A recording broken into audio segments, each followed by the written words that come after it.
Good afternoon. This is Ann McConnell from the Toy Association. Thank you for joining us for today's webinar, Key 2025 Media Consumption Habits of US Gen Alpha. Before we get started, I have a few housekeeping items I'd like to go over. Today's session is being recorded. A copy of the recording and PDF of the presentation will be made available to all who registered in the coming days. Simply look for an email from the Toy Association. It will also be available on our website on demand. We will have time for questions at the end of the session, so as the session moves along, simply use the Q&A icon on the bottom of your Zoom screen to pose a question. We'll address them at the end. Our speakers today are Denis Crushell, Chief Commercial Officer at Precise TV, and Kayleigh Dormedy, Head of Marketing at Precise TV. Denis has a wealth of experience in the retail digital space from his current and previous roles at Google, YouTube, and Tubular Labs. At Precise TV, Denis and team help multiple e-commerce clients with performance advertising for online video. They specialize in helping companies with contextual targeting on YouTube, Shorts, mobile gaming, and CTV. Kayleigh has over a decade of experience in digital and content marketing. At Precise TV, she drives international research and marketing strategies and leads global initiatives that help clients understand where their target audiences are and how best to connect with them.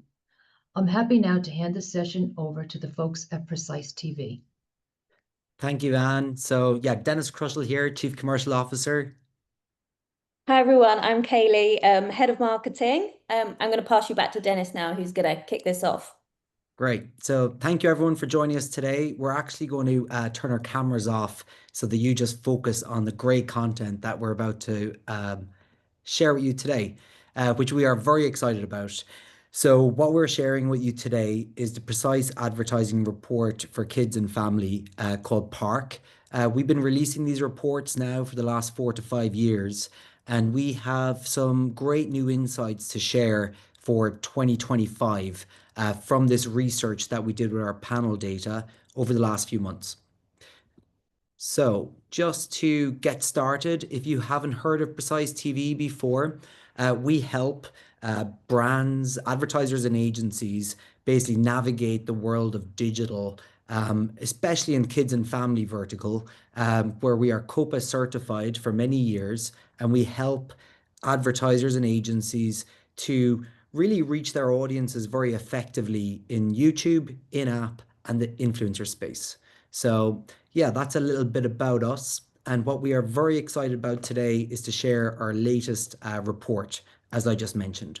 So looking at the agenda for today, we're going to look at our latest audience insights, and then we're going to look at our most popular toys.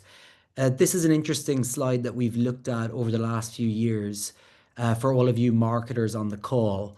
Which toys do we see are the most aware? So highest awareness, ownership, and favorability for different toys. So we have a top 10, I think it is, which we'll share with you today. We're going to talk about ad recall. How has ad recall, not only for the child, but also the parent, in terms of remembering where they see adverts when they're in digital environments and offline as well. And then Kayleigh's going to talk through co-viewing and second screening, and we're going to talk about gaming. I think with gaming, and if you're advertising in the kids and family space, you have to have a strategy around gaming as it's so popular. And we're going to show you some of that today. And then lastly, family purchases. We're coming up to the holiday season and looking at when do parents and children make those decisions about the toys they would like to buy. Okay, so with that, we've just added in 1 or 2 slides here initially to look at other research, kind of backing up some of the insights that we have in our panel data. So this is an eMarketer slide, and it's looking at when YouTube will overtake linear TV in viewership among US children. So it's 0 to 11 years old. And you can see that tipping point has happened. It's happening basically right now. The one thing is the definition here is who watched live or recorded video on a TV. One of the key stats we'll share with you today is that YouTube is absolutely massive on TV devices as well. So there might even be some YouTube in that linear TV line item there where the audiences aren't sure. But either way, you can see this steep decline of linear TV dating back to 2020, and COVID really speeded that up as well at that period of time. And what we also see is US digital video viewers under 12, 97.3% are YouTube viewers. So what we've seen in the kids space, we also see this in the teenage space, that there is a large reach for YouTube in this segment. And in the report that we're about to share our data, we'll also show you the reach for other platforms like TikTok, broadcast TV, mobile gaming, and YouTube Shorts is actually an area that's getting a lot of attention now. So, and then secondly, just here, piece of research by Bean O'Brien is YouTube was named the coolest brand by Gen Alpha in 2023 as well. So it's also thought of just like Apple up there. I know in our research in the past, Tesla was also thought very highly of. Maybe that's changed a little bit in more recent years. But YouTube was named the coolest brand by these audiences as well. Okay, so the main research and insights I'm about to show you today is from our Park and Party reports. So the Park report, which is the insights I'm going to share with you today, is around 2 to 12-year-old audiences. So what we do is we collect this truth data all in a COPA compliant way with our panel. The panel is 10,000 strong in the US, and we have parents plus their children filling in this survey data. The parents are overseeing some of the children in terms of some of the choices they give. Then this data is aggregated and anonymized, and then we use this actually as information to understand and to pinpoint advertising into content areas that are most relevant for these audiences. Okay, so starting off, this is the slide that I mentioned at the start of the presentation. And this slide shows you awareness, ownership, and favorite. So what we did here is which of these toys and games brands have you heard of? Which of these toys and games brands does your child own? Which of these toys and games brand is your child's favorite? So this is really showing us the level of awareness and the other metrics within the panel. So Lego, number one. Lego has retained that number one spot since we've been doing this report, but it has increased even its level of awareness by 4% year on year. Pokemon has actually moved up 3 places. So it overtook Barbie and Hot Wheels and one other, and we'd be happy to share that information as a follow-up as well, or you can look at our Park report from last year, which shows this exact same slide. So yeah, the movers and shakers, the movers are Lego and Pokemon are becoming more popular. Bluey, actually in terms of favorite, increased from 7% to 16%. So Bluey is increasing a lot in terms of favorite. And then what we did see in the panel data as well, where this is a data-centric approach, where 2,000 individuals were asked this specific question, we saw that Crayola and Hot Wheels and Nerf moved down a little bit. Crayola and Hot Wheels moved down in terms of ownership, while Nerf reduced in terms of awareness. And then LOL as well reduced some of the awareness metrics for that brand as well. CoComelon we saw actually gain a little bit of popularity as well, but still remain in a similar place. Okay. So what we also noticed is kind of like what I said at the start of the report, external research, YouTube is the most popular. So we've asked the audiences here, which of the below does your child watch or use? And YouTube, almost 8 in 10 kids are consuming it. The highest reach actually within those age segments is 6 to 12, where you're kind of seeing 82% reach for 6 to 9-year-olds. I think that's interesting as well. Like I think with the younger audiences, 2 to 5, it's very clear what those audiences consume. It's a lot of like younger content, animated content. Once you get up to like 6, 9, 10, 12, It's more gaming content, music, influencers. Yeah, so it's more fragmented on the platform as well. And then what we noticed, video on demand, number two, phone and tablet games, which increased 13% year on year. YouTube Shorts increased 14% year on year. We now see it well ahead of TikTok for these audiences. And yeah, console gaming high up there as well. And interesting to see like broadcast TV, catch-up TV, very low down on the reach spectrum here. So one other thing that we see as well, talking about the TV set, is that 62% of kids aged 2 to 5 watch YouTube on a TV screen. So YouTube on a TV set, so on a connected TV, as the advertising industry calls it, just like a smartphone, we now have smart TVs, and with those connected TVs, 62% reach for that audience. And then moving into ad recall. So ad recall, what we're actually looking at is what are the last marketing channels that you are aware of that had an impact in terms of remembering adverts. So you can see, and in this research, which is you will be given it via the Toy Association. It's also on our website, the Park Report. So you can see that the little snippets of the source data. Where have you recently seen any ads? So YouTube, once again, number one, and this is for the kids.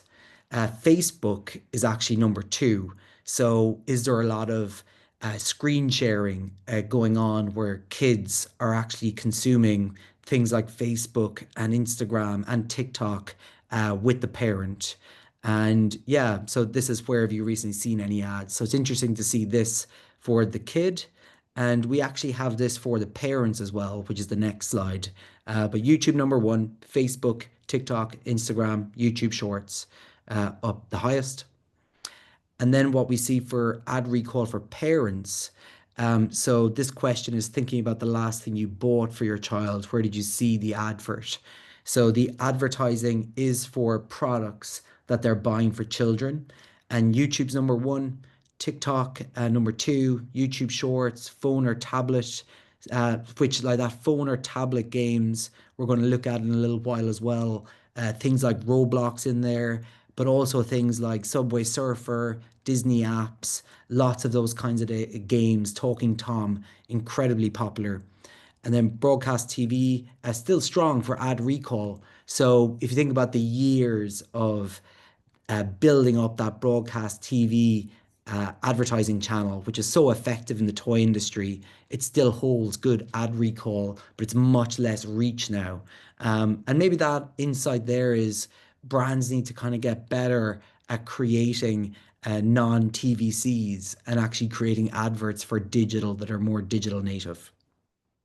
Okay, so now what I'm going to move on to is actually passing over to Kayleigh for this section around co-viewing. Perfect. Thanks, Dennis. Right, co-viewing. I'm sure everyone on here knows what co-viewing is. It's something we talk a lot about at Precise TV, and I'm sure you do too with your peers, with your team members. That time when kids with their parents or their guardians are watching something at the same time, and it can provide a really great opportunity for toy brands in particular to connect with these various generations at a level, and the data we're going to kind of walk through now in these next couple of sections shows that. So if we jump to the next slide, yes, this shows that co-viewing eyeballs are right there on YouTube and video on demand equally, both at 53%. Video on demand are your platforms like Netflix, Disney Plus, Amazon Prime. So that's kind of split across all of those, but YouTube is kind of solely at 53%, which is great. It's just kind of proving what we're saying. Everything is there. All eyeballs are on YouTube when people are co-viewing, which is great. So if we jump to the next one, kind of supporting that, this shows that 77% of parents said their child had then asked for something they'd seen in an ad when watching something together. So we know how influential this can be. And as you can see on the screen, if we jump back one, Dennis. Yep. Thank you. Um, as the children get a little bit older, that influence kind of creeps up a little bit as well. So the older the kids are, the more influence they potentially have. Great, thank you. So in addition to that, 47% of parents said the last thing their kids purchased was because they saw it in a YouTube ad. I think we had this on a few slides back that Dennis spoke to actually. So just kind of reiterating that when parents and kids are watching YouTube together, it can have quite the impact on what parents then choose to buy. And then if we move through, so we're talking a little bit more here about the actual channels that parents and children are co-viewing together. Now, some of the things here might be quite expected. You've got the Coco Melons, the Blippies, the Miss Rachels for the younger audiences. And as the children get a little bit older, you move into Mr. Beast. You can see Coco Melon there. I think from the deep dive into our data, which when we get this data back, we have a giant set of data.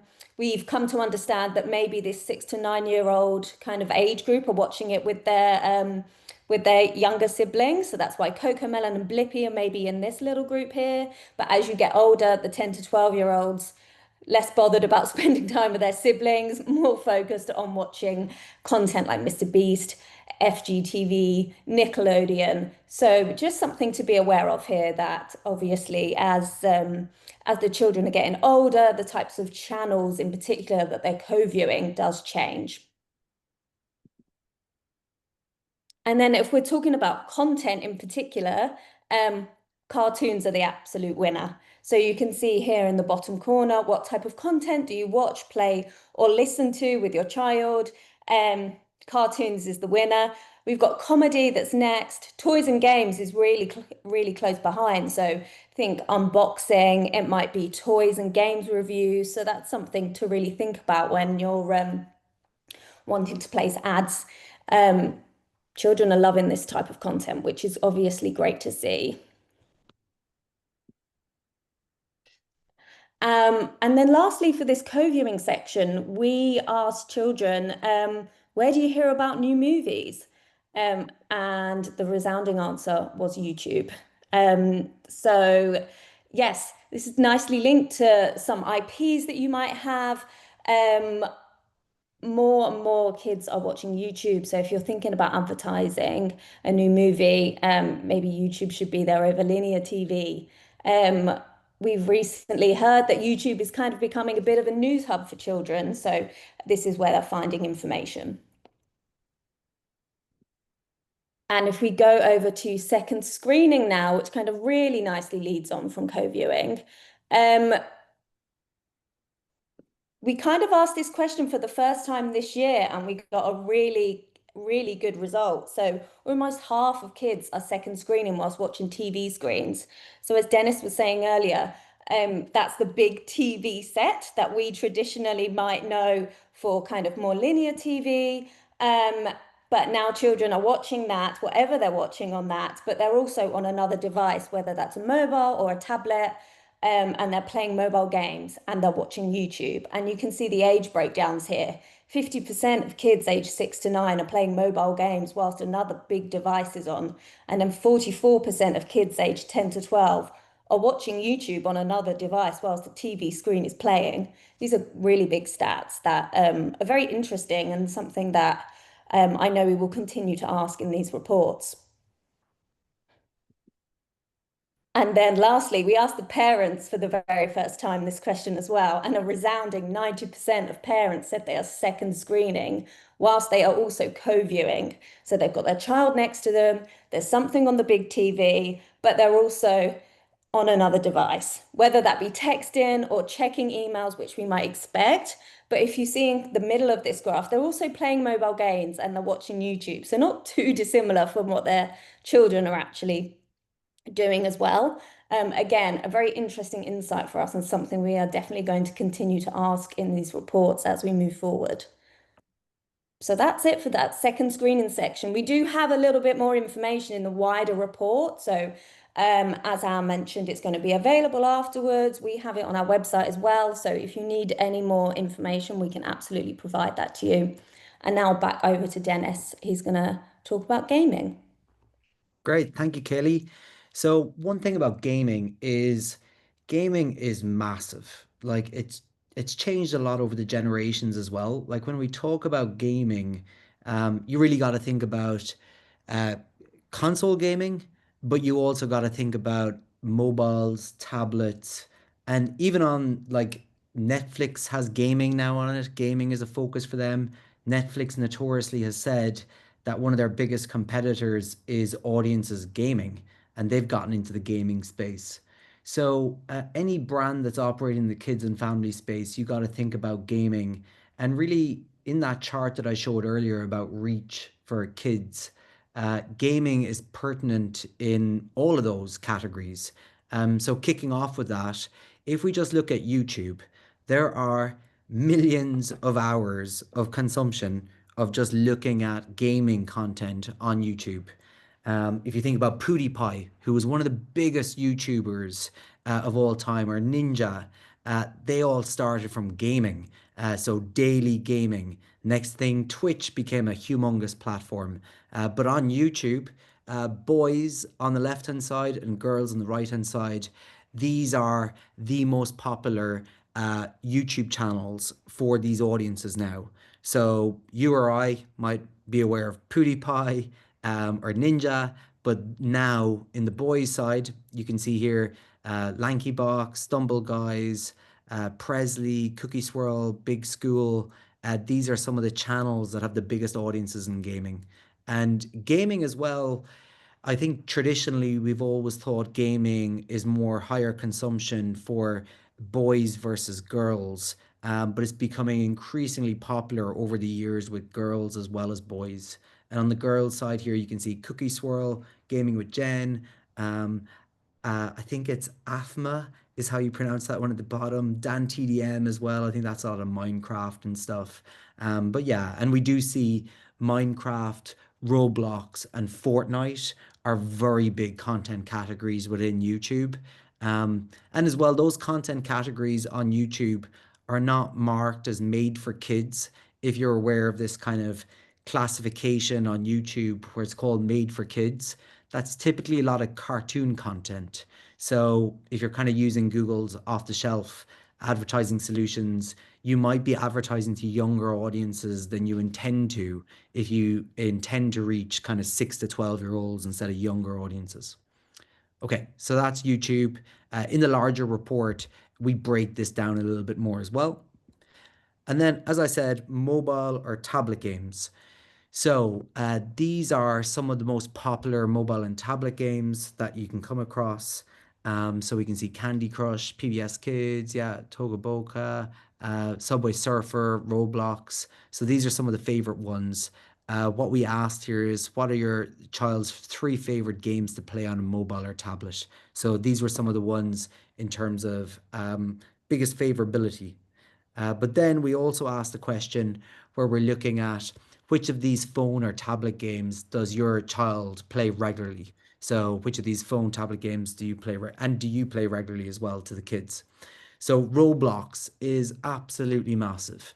Um, Roblox is an interesting platform with Roblox where, you know, it's a digital currency as well, where you can buy products on Roblox, which I'm sure some of the parents on this call know that experience in terms of their children buying things on Roblox, like digital currency, but also certain elements of games where they'll buy something. So Roblox is a big subscription-based more platform, and they're getting more into advertising now. But as well, some brands have activated in Roblox, and we've helped some brands do that, where you integrate with a web developer who owns a game and integrate that way. But it's a complex platform for advertisers to integrate into the Roblox ecosystem in a COPPA compliant way. But then we have next Subway Surfer. So Subway Surfers is a very popular mobile phone game, tablet game. We see the Walt Disney apps are more popular with girls versus boys. Then Bubble Shooter, Among Us. Among Us is a very popular IP. There's a lot of licensed products as well, toy products around Among Us. And yeah, you can see some of the other ones here. Lego as well and Duplo have very strong. Yeah, it's interesting to see Lego and Duplo as well have very strong apps themselves. Yeah, I know my kids have that Lego one and they also have Crayola. Actually, my kids downloaded a Bluey Lego one recently as well. So you're even seeing that Lego is like spinning off apps into other yeah, toy categories as well, such as Bluey. Okay, so speaking of parents and family purchases, this is kind of the final section that we're going to show you today. So, one thing, a new question that we've asked for the first time is around Kiddles.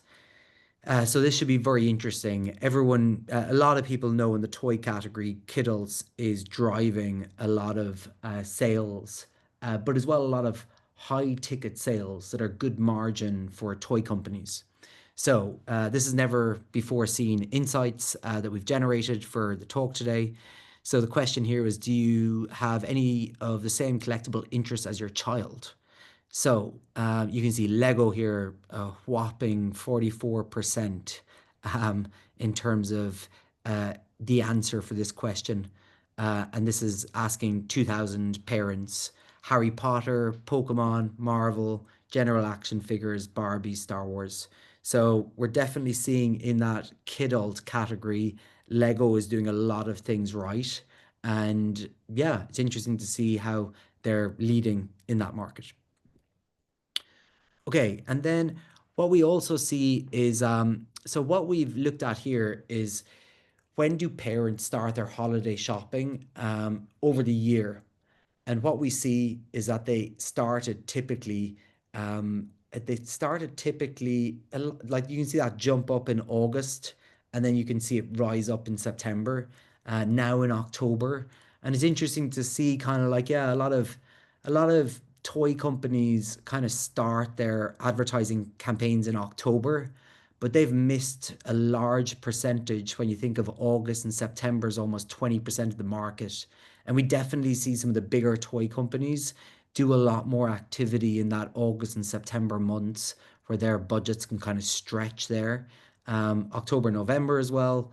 I think an insight that we've seen doing this over the last few years is that it is getting earlier. Some of the supply chain issues that happened in 2021, 2022 in the toy category has meant that parents are definitely shopping earlier. And that year kind of meant that people got there earlier and as well did a lot of that shopping digitally and e-commerce for like which became very big, which is still the case. And then what we see here as well is 53% of kids make holiday wish lists over 2 months in advance. So if you think about that, October, the kids might have actually decided back in August around their wish lists or so on and so forth. So yeah, and fascinating to see. I always think it's fascinating to see January is a big month as well, where people, I think a lot of people are like, wow, that was expensive and toys are expensive in September, October, November, and in January, they're not going to let that happen again. So they're actually buying really early during the sales, which is interesting as well. If you can capture some of that demand, if you still have, um, if you still have inventory to sell in January that was not sold, you should really think about a strategy for that as well, which is a 2026 strategy, not a 2025 strategy. Okay, and then lastly, we just looked at, yeah, before key takeaways, we just looked at in which ways are other categories influenced. So kids have a huge influence on all family purchases. And you can see here clothes or shoes, 47%. What we see in our teenage reports is apparel is really high as well. What's interesting in our teenage reports, we actually see that like that Gen Z, they have a big influence on family holidays more than the 2 to 12-year-olds, which is an interesting insight. But then we also have cinema trips, food or beverages, attractions, day outs, family games, family holidays, restaurants. So yeah, it's not just the toy category that they're influencing. So then to wrap up, and we're going to be around to take questions as well afterwards. If anyone has any questions, please put them in the chat box now. and we'll get to them as well. But yeah, the top three takeaways that we've seen, and from doing these reports the last few years, huge opportunity on YouTube to reach Gen Alpha and their parents. That is still there. We also see, though, things like Roblox platform is very big. We see influencers and content in general drive a lot of purchase decisions in the toy category. But as well, thinking about those shifts in habits that Kayleigh excellently talked us through, like co-viewing and second screening, which are, yeah, which is kind of crazy that people are not just watching one screen, they're watching two screens, or lots of people in the same room watching more screens. So what we're seeing in general is just so much fragmentation of audiences that if you're not ready for these fragmented audiences and reaching them at scale, you're really going to be left behind. And what we saw that people like Lego and Pokemon seem to really be leading the charge in this digital era where they are even higher in awareness now than before. And then, yeah, second screening provides more opportunities as well, as we talked about, even though there's only one individual at the end of the day on those two screens. So you just kind of need to decide what is your strategy, or do you have a strategy, or do you have an app strategy where you can engage audiences? I think something that we've seen, which is very successful, and we see a lot of the major toy companies like Lego and Pokemon do, is they have playable ad units within mobile gaming environments where we can create, uh, bring play into ads that are mini games. They're called in the wider industry. And that's an area of opportunity as well, where we've seen a lot of success. And we'd be happy to show you examples of that if you want to learn more. So, okay, so the report that we showed you today is download on precise.tv, reports and ebooks. Just go to our website and go to the section where it says research and reports and ebooks. I should have known from the URL. This is my email as well if you'd like to drop me an email, and we'll go to any questions. Great. Thank you, Dennis, and thank you, Kayleigh. Just want to remind folks, if you have questions, use the Q&A icon on the bottom of your Zoom screen to submit them. And we ask that your questions be somewhat generic in nature, not address any particular toy company or product.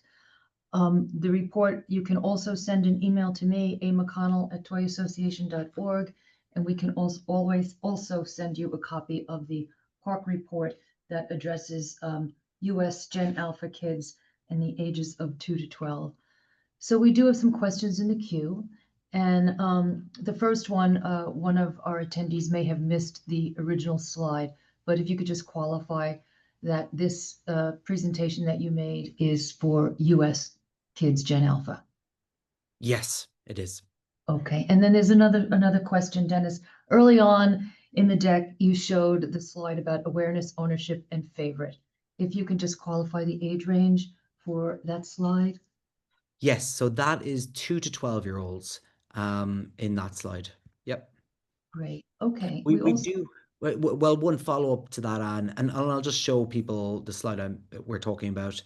This slide, we do have the data broken down into smaller age groups as well. If you so instead of 2 to 12, I think it's 2 to 6, 6 to 9, 10 to 12, or 9 to 12. We also have the data structured in that way if someone's interested in learning more. Great. Thank you very much. So we have another question in the queue.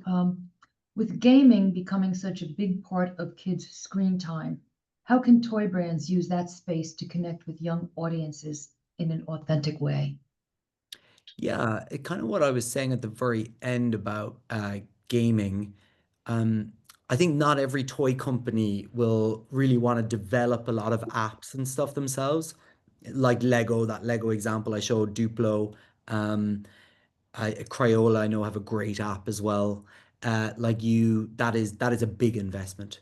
So I think what's easier for brands to get involved in the mobile gaming space is really to, yeah, build engaging ad units where you have a lot more freedom and flexibility to bring play and toy into those ad units, where you can have your toy actually creatively looking like the toy itself and bringing in gaming and gameplay into that experience of the child actually playing games.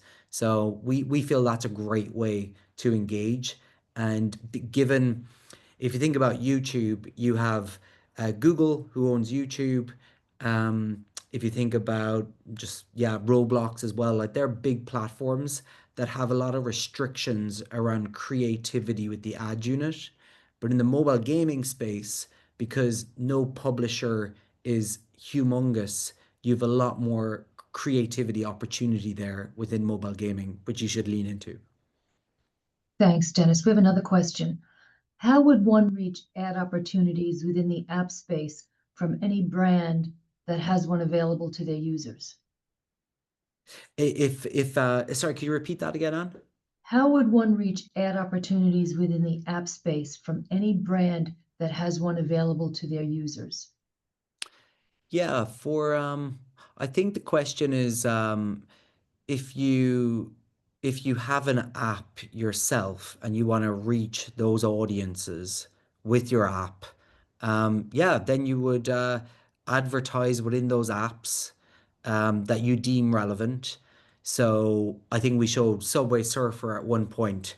So for Subway Surfer, you might advertise in there, then pick a whole host of other apps that you might think are very engaging for certain audiences, and then reach those adverts in those apps. That might be an advert that shows like as a banner, or a lot of these apps actually have adverts that are in between game levels. Um, uh, or there's like a thing called reward video. So instead of paying for something, you're rewarded as a user to view a video in those apps. So yeah, if anyone's unclear about that, I know we have a playbook specifically around advertising around mobile gaming, which is on our website on that link as well. Or I'd be happy to tell them more if they want to email me as well. Great, thanks, Dennis. We do have another question. So as you said, kids play such a big role in holiday toy shopping. What's one way brands can reach them responsibly without wasting media spend?